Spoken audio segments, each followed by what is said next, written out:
السلام علیکم، میں ہوں سمیع ابراہیم اور آپ دیکھ رہے ہیں ہمارا یوٹیوب چینل۔ آج 14 اپریل ہے، بدھوار سن 2021۔ مولانا فضل الرحمان نے مسلم لیگ نون میں نواز شریف اور مریم نواز صاحبہ کے ہاتھوں میں مکمل طور پر کھیلنے سے انکار کر دیا ہے، اور جو خبریں آ رہی ہیں اس کے مطابق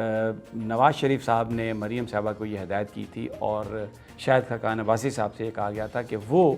اب اس بات کی کوشش کریں کہ پاکستان پیپلز پارٹی کو مکمل طور پر اس اتحاد سے نکال دیا جائے اور ان کے تمام عہدے ڈی نوٹیفائی کر دیے جائیں۔ لیکن مولانا فضل الرحمان نے جو پی ڈی ایم کا سربراہی اجلاس تھا اس بات کو ماننے سے انکار کر دیا۔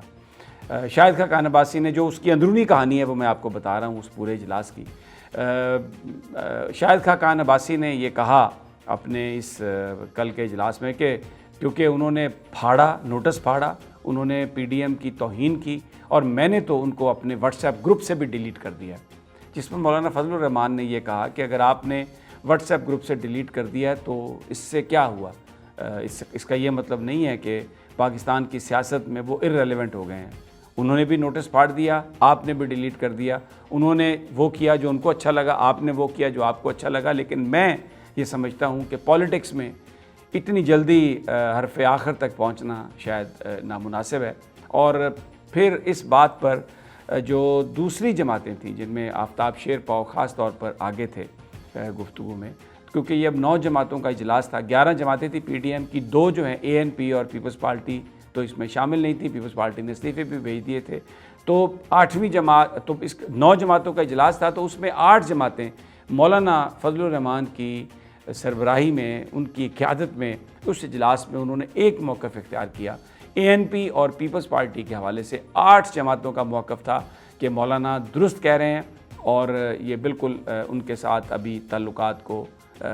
ختم کرنا یا ان کو ڈی نوٹیفائی کرنا یہ مناسب نہیں، مولانا صاحب کو ٹائم دینا چاہیے اور مولانا صاحب اس حوالے سے جو فیصلہ کریں گے وہ بہتر ہوگا۔ پھر اس کے بعد ایک اور تجویز پیش کر دی، لگ یہ رہا تھا کہ نواز شریف صاحب اور مریم صاحبہ جو ہیں وہ پی ڈی ایم، جو باقی ماندہ پی ڈی ایم ہے، اس کو مکمل طور پر وہ جیسے کہتے ہیں سیاسی طور پر اپنے زیر سایہ لانے کی کوشش کر رہے تھے۔ شاہد خاقان عباسی صاحب نے یہ کہا کہ یہ جو اب پی ڈی ایم ہے پیپلز پارٹی اور اے این پی کے بغیر، اس کو ایک انتخابی الائنس میں تبدیل کر دینا چاہیے تاکہ آئندہ کا جو الیکشن ہے وہ ہم ایک ہی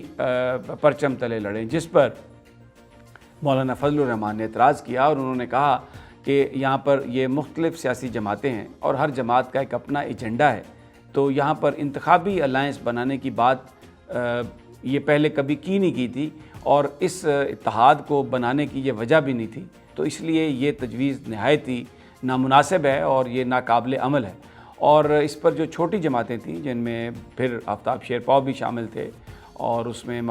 پختونخوا ملی عوامی پارٹی بھی تھے، جو بلوچستان کی جو پارٹی ہے وہ بھی شامل تھی، انہوں نے کہا کہ یہ بالکل درست کہہ رہے ہیں مولانا، اس لیے کہ انتخابی الائنس بنانے کے لیے بہت سارے اس میں قباہتیں ہوں گی، بہت سارے حلقوں سے بہت ساری جماعتوں کے امیدوار ہوں گے، تو مسلم لیگ نون کیونکہ ایک بڑی جماعت ہے تو وہ کسی کو بھی اس حوالے سے حصہ دینے کے لیے تیار نہیں کرے گی۔ اور دوسری بات، بلوچستان میں بلوچ پارٹی کا یہ کہنا تھا اور پختونخوا ملی عوامی پارٹی کا کہ وہاں پر مسلم لیگ نون کے کوئی ووٹ نہیں ہے، اور اسی طرح دوسری جماعت آفتاب شیر پاؤ کی جماعت کا ان کا بھی یہ کہنا تھا کہ جہاں جہاں جس کے ووٹ ہیں وہ اپنا امیدوار وہاں پہ کھڑا کر لے گا، تو اس لیے اس کو انتخابی الائنس بنانے کی ضرورت نہیں۔ تو ایک بری طرح جو نواز شریف صاحب اور مریم نواز صاحبہ کی جو سیاست تھی اس کو پی ڈی ایم کے اجلاس میں ان کی بات کو پذیرائی حاصل نہیں ہو رہی تھی۔ بہت جو قریبی ذرائع ہیں مولانا فضل الرحمان کے، ان کا یہ کہنا ہے کہ مولانا کہتے ہیں کہ میں جب تک شہباز شریف سے نہ مل لوں اور جب تک حمزہ شہباز سے نہ مل لوں، میں مریم نواز صاحبہ کے کہنے پر جو مستقبل کی سیاست ہے اس کا راستہ نہیں میں چن سکتا، اس لیے کہ پارلیمنٹ کے اندر جو ریلیونٹ مسلم لیگ ہے وہ شہباز شریف صاحب اس کو لیڈ کر رہے ہیں اور پنجاب اسمبلی میں Hamza Shehbaz leader of the opposition ہے، تو وہ اگر شہباز صاحب اور حمزہ پیپلز پارٹی کے ساتھ مل کر، اے این پی کے ساتھ مل کر کوئی افیکٹو اگر اپوزیشن کرنا چاہتے ہیں تو یہ اس کی بڑی اہمیت ہوگی۔ تو ایسا لگ رہا ہے کہ مولانا فضل الرحمان ابھی تک جو اپنا وزن نواز شریف اور مریم صاحبہ کے پلڑے میں ڈالتے رہے ہیں، اب آنے والے وقتوں میں وہ تھوڑا سا انہوں نے پاز کیا ہے اور وہ یہ دیکھنا چاہتے ہیں کہ شہباز شریف اور حمزہ شہباز کی کیا پالیسی ہے، اور وہ بالکل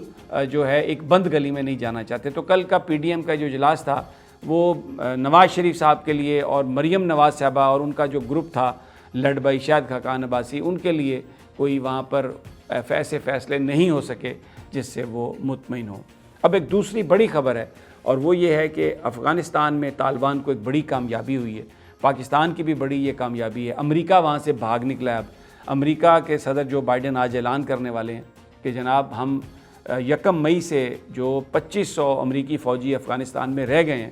ان کو نکالنا شروع کریں گے۔ طالبان سے انہوں نے کہا ہے کہ جب فوجی وہاں سے نکلیں گے تو آپ سے ہم اپیل کرتے ہیں کہ آپ ان پر حملہ نہ کریں، اگر آپ نے ان پر حملہ کیا تو پھر ہم بھی اس کا آگے سے بڑے زور سے جواب دیں گے۔ تو 2 دہائیوں کی جنگ کے بعد اب افغانستان سے جو امریکہ ہے وہ یہاں سے نکلا ہے، اور اس طرح سے نکلا ہے کہ وہی بات جو پہلے کہی جا رہی تھی کہ جنگ مسئلے کا حل نہیں ہے، اب یہی کہا جا رہا ہے کہ جنگ مسئلے کا حل نہیں ہے۔ لیکن اس کی بنیادی وجہ یہ ہے کہ چائنا اور رشیا نے اس کی اونرشپ لے لی تھی پیس پروسیس کی افغانستان کے اندر، جب جو بائیڈن نے یہ اعلان کیا کہ ٹرمپ کا جو معاہدہ تھا اس پر ہم غور کریں گے، تو رشین وزیر خارجہ پاکستان بھی آئے، انڈیا بھی گئے اور اس پورے پیس پروسیس کی اونرشپ انہوں نے لے لی تھی۔ دوسری مبصرین کا یہ کہنا ایک بڑی اہم بات تھی کہ امریکہ ڈر گیا اس لیے کہ چائنا کے ساتھ اس کی کنفرنٹریشن بڑھتی جا رہی ہے، اور اس بات کا خطرہ تھا امریکہ کو کہ کہیں ایسا نہ ہو کہ افغانستان کے اندر جو امریکی فوجی ہیں ان کے ساتھ کوئی ایسی پراکسی وار شروع ہو جائے جس سے افغانستان میں امریکہ کو ہزیمت کا سامنا کرنا پڑے، اور اس لیے انہوں نے یہ اس میں مناسب سمجھا کہ وہ یہاں سے چلے جائیں۔ ایک جو اہم کامیابی ہے اس سارے پروسیس میں پاکستان کی، وہ یہ ہے کہ امریکہ تو یہاں سے جا رہا ہے لیکن بھارت کو یہاں پر کوئی کسی طرح کا رول نہیں دیا جا سکا افغانستان میں، جس کی بڑی خواہش تھی بھارت کی، جس کے لیے امریکہ نے بھی بڑا زور ڈالا کہ کسی طریقے سے بھارت کا افغانستان میں کوئی کردار بن جائے، لیکن یہ کردار نہیں بن سکا۔ اور اب یہ طالبان کی فتح، اب افغانستان میں جو کابل کی حکومت ہے، طالبان کے بیچ میں مذاکرات ہوں گے کہ آپ آگے چل کر کس طریقے کی حکومت ہوگی، لیکن امریکہ یہاں سے جا رہا ہے اور اس کے ساتھ ہی نیٹو کے جو ٹروپس ہیں باقی ماندہ، جن میں جرمنی کی فوج بھی ہے اور بھی کچھ لوگ ہیں، وہ بھی اب افغانستان سے نکل رہے ہیں۔ تو کیونکہ اگر بیرونی فورسز افغانستان میں نہیں ہیں تو پھر افغانستان کے اندر حکومت افغانوں کی ہوگی، اگرچہ انہوں نے کہا ہے، اعلان کیا امریکہ نے کہ وہ افغانستان کے ساتھ حکومت کے ساتھ بڑی کلوز کوآپریشن رکھیں گے تاکہ وہاں پر سرزمین ان کے افغان زمین کو استعمال نہ کیا جا سکے دہشت گردی کے لیے، لیکن عملی طور پر یہ بہت مشکل ہوگا امریکہ کے لیے یہاں پر کوئی آ کر اپنا کوئی اثر و رسوخ قائم رکھنا۔ تو یہ ایک بڑی اچھی خبر خطے کے لیے، امریکہ یہاں سے جا رہا ہے اور مقامی طور پر جو گروپس ہیں وہ مل کر اس میں حکومت بنائیں گے، لیکن رشیا، چائنا، پاکستان اس پیس پروسیس کی کو سپروائز کرے گا اور اس میں بہتری کے بہت زیادہ امکانات ہیں۔ لبیک کا تھوڑا سا میں وزیر اعظم نے پارلیمنٹ میں اس بات کو کنفیس کیا ہے، پارلیمنٹ نہیں کیبنٹ میں، کہ جناب میں نے وعدہ کیا تھا اور میں یہ وعدہ پورا کروں گا اور ہم پارلیمنٹ میں پیش کریں گے جو بھی تحریک لبیک کے جو معاملات ہیں، جو ہمارا ان کے ساتھ ایگریمنٹ تھا۔ اور انہوں نے توجیہ یہ پیش کی ہے کہ ان کو ایسا لگا کہ شاید کوئی اس آڑ میں کوئی ایسا پروٹیسٹ کیا جا رہا ہے جس سے ملک کی سلامتی کو کوئی خطرہ لاحق ہو سکتا ہے، تو اس لیے یہ آپریشن کیا گیا۔ تو ایک بات پھر یہ ثابت ہو گیا کہ وزیر اعظم کو اطلاعات غلط دی جا رہی ہیں، وزیر اعظم کو اندھیرے میں رکھا جا رہا ہے۔ وزیر اعظم کا فرض بنتا ہے کہ وہ خود ڈائریکٹلی سعد رضوی سے یا تحریک لبیک کے جو اکابرین ہیں ان سے بات کرے اور جو اپنا ایگریمنٹ ہے اس پر عمل درآمد کرے، کیونکہ تحریک لبیک نے تو ایک پرامن مارچ کا اعلان کیا تھا 20 اپریل سے کہ اگر 20 اپریل تک حکومت نے وعدہ پورا نہیں کیا تو پھر وہ ایک پرامن مارچ انہوں نے کرنا تھا لاہور سے اسلام آباد۔ تو یہ جو وزیر اعظم کو بتایا گیا کہ یہ اس کی آڑ میں کوئی احتجاج ہو رہا ہے یا کوئی ملک کی سلامتی کو خطرہ لاحق ہو سکتا ہے، تو یہ تحقیق کروائیں وزیر اعظم کہ یہ کس نے کہا، کون سے لوگ ہیں جو وزیر اعظم کا کان بھر رہے ہیں، کیونکہ یہ جو 8-10 ہلاکتیں ہوئی ہیں جس میں پولیس والے بھی جان سے گئے، تحریک لبیک کے ورکر بھی اپنی جان سے گئے، اس کی ذمہ داری پھر کس کی ہے؟ اگر کسی غلط انفارمیشن کی بنیاد پر، گمراہی کی بنیاد پر کوئی ایکشن کیا گیا ہے تو پھر اس کی ذمہ داری کس پر ہے؟ وزیر اعظم کو چاہیے کہ وہ اس حوالے سے ضرور کوئی نہ کوئی وہ کسی کمیٹی کو قائم کریں اور کوئی تحقیقات کروائیں۔ مجھے اجازت دیجیے، اگلی ویڈیو میں جلد آپ سے ملاقات ہوگی۔ اللہ نگہبان۔